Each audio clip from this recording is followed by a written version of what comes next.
Welcome back to First Take. You know, Bam Adebayo's 83-point game is second most points scored in a game in NBA history. His performance passed Kobe Bryant's 81-point performance. We know this back in 2006. He made an NBA record 36 free throws. He had a record of 43 free throw attempts. And so here's former NBA All-Star Gordon Hayward this morning on Unsportsmanlike with his thoughts on Bam's 83. No disrespect to Bam. I think Bam is one of the best two-way players in the league at his position. But he's not a scorer, right? And so it's like for him to break Kobe's record, I think it just is, I don't think it's great for the league. I think it kind of highlights how they're already struggling with, it kind of feels like a pickup game when you're watching. And for him to shoot 43 free throws and 22 threes when that's not what he does, it almost like, and again, like the Wizards too, for them to, like with all these teams tanking, it kind of makes it feel not legit. Ooh, not legit. I saw Gordon yesterday at the Butler game. Vincent, is the criticism of Bam's 83-point performance, because it's coming from a lot of different angles with a lot of different opinions, do you think it's warranted? Now you've had a day or so to hear it all. What do you think? I got a problem with the graphic, first off. It said Kobe's record. Record means best ever scoring game. We treat 100 points like it didn't happen. If it did not happen, if Kobe's 81 was number one, that's a record. This is just a mark. That's all it is. That's point number one. Let's talk about Bam and the Miami Heat and the Washington Wizards. Bam scored 31 points in the first quarter. If I scored 31 points in the first quarter, I'm not passing for the rest of the game. That's a heater that can get you to the 100-point range. I don't care what happens after that, ethical basketball or whatever it is. Secondly, y'all, it's the Washington damn Wizards, okay? This team has never been a serious franchise as long as I've been alive. I got to say it about the Wizards. They couldn't win 50 games with John Wall. They haven't won 50 games since Michael Jackson put out Off the Wall in 1979. That is an actual fact. This team is tanking. And when they decided to turn this, exactly, it was one of the goals, right? And when this started, the clown show started to happen, it was in the fourth quarter. Bam already had 70 points. Whatever we think about these records, y'all, David Robinson scoring 71 on the last game of the 1994 season to win the scoring title against the Clippers, that turned into an exhibition at the end because everybody was sort of in on it. Wilt's 100 points, they were fouling him, and he happened to be hitting his foul shots that night. And the last point is this, y'all. I love Kobe Bryant. I love Kobe Bryant fans. But there is a segment of people who go above and beyond. I'm going to call them Kobe stans. They think the man did no wrong. They think he was better than Michael Jordan. They think the man was a total basketball angel as opposed to what he was, a competitive, ruthless basketball demon. Stephen A., you were at the 2003 All-Star game in Atlanta. That was supposed to be Michael Jordan's quote-unquote moment. He hit the fadeaway over Shawn Marion, and everybody thought the game was going to end then. And what did Kobe Bryant do? Kobe Bryant said, this is going to be my moment. Forget Michael Jordan. Forget the story. I'm going for it. So for Kobe Bryant stans to say that Bam Adebayo should not have passed Kobe's mark, not the record, the mark, I don't think these people know who Kobe Bryant really was and what he stood for.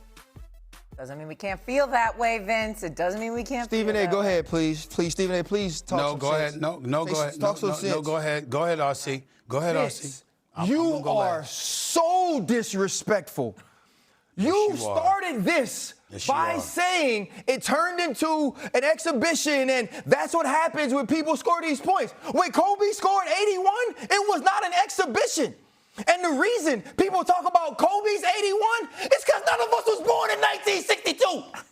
Ain't none of us seen that. Hell, I was born in 79 when you was talking about the Wizards could actually win 50 games. And you're now mad because Kobe Bryant in Michael Jordan's final All-Star game played hard when all we do is sit up here and talk about how the All-Star game was broken until this year? And let me get this, because I know we're talking about Bam. I'm fine with Bam scoring 81, 83. If I scored 30-something in the first quarter, you're damn right I'm going to keep shooting it. And if my team going to let me do it and my mama there and my old lady there, hell yeah, I'm going to score as many points as the Wizards let me score. That's the Wizards' fault. You don't want me to celebrate? Stop me from scoring. That's on you. But to act like Kobe Bryant wasn't what he was, to act like being a competitor in this league, being willing to play 82, playing with a broken nose in the All-Star game and not being pissed off about it, tearing your Achilles and getting back to the free throw line and shooting 2 more, being the dude he was, let's not do this revisionist history like he wasn't one of them ones because you want to say that it's cool for Bam to score these points. Kobe Bryant is a freaking god of basketball. The way this man approached the game was different, and we can't start disrespecting that so Bam's 83 stands. It stands. It's cool, but it wasn't being down to Toronto, scoring 81 to bring my team back and win. They ain't the same things, but you don't have to hate on Bam's game to uplift Kobe's. Well, you could keep your face the way that you keep in events. Just don't say anything. Just sit there and listen. I'm so confused. You ain't make no damn I'm so sense. confused. No. You shouldn't so be. confused. The only reason you're confused is because you opened up a can of worms you should have never opened up. That's the only reason. Kobe Bryant don't have much to do with this conversation. First of all, let's take Wilt. Let's address Wilt. You left out one important thing. The only people who saw Wilt score 100 points were the spectators in attendance. So that's a very, very important component in all of that, Vince. Nobody saw it. We saw him holding up side 100. We know that he did it. Nobody's questioning that it actually happened legitimately, but no one saw it. So that has a lot to do with it. Kobe Bryant, everybody saw that. Everybody saw what happened in January 2006. Everybody heard Sam Mitchell say we did everything but kidnap the brother and we couldn't stop him. Everybody saw this brother hit 28 or 46 shots. Everybody saw him hit 7 of 13 three-pointers. Everybody saw him stealing the ball, going in for breakaway dunks, pulling up in people's face. We saw him and Jalen Rose do a commercial about it. You understand? We saw what we saw. That was legitimate. What happened, and let's go to Gordon Hayward and what he had to say. This is no blemish on Bam Adebayo. I love the brother. I respect him. He did what he did. Only 3 players in NBA history have ever done it. Props to him. And he should be celebrated for it, no doubt about it. But that doesn't mean we're allowed to put on blinders and ignore the fact that you had Eric Spoelstra challenging calls just to give him more bites at the apple.